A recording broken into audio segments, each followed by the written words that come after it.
पारबतान जी कहीं कह दिया अपना पिताजी ने, पिताजी रुपयो नारियल दे मारी सगाई करो। पाड़ा में तो भोलोनाथ बैठो है, बढ़िया मारी सगाई करो।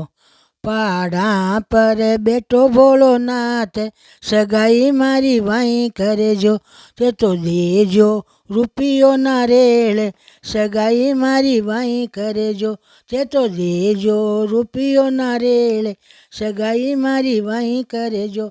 पहाड़ा पर बैठो बोलो नाथ, सगाई मारी वहीं करे जो। और महादेव जी की सगाई हो रही है, देखो भोलेनाथ जी पार्वती जी खुद कह रिया है कि हमारी सगाई बटे करो, पहाड़ा पर जार करो।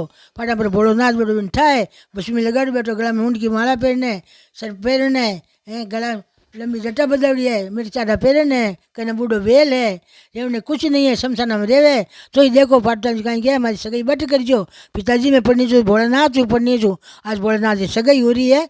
और अपने शिव तेरस ने शादी है, सगलानी समृद्ध नूतो है, श्री नूतो है, सगला आईजो पधारजो और गोराबाई रे ब्यावरो जस कमाईजो। बोल भोलेनाथ की जय।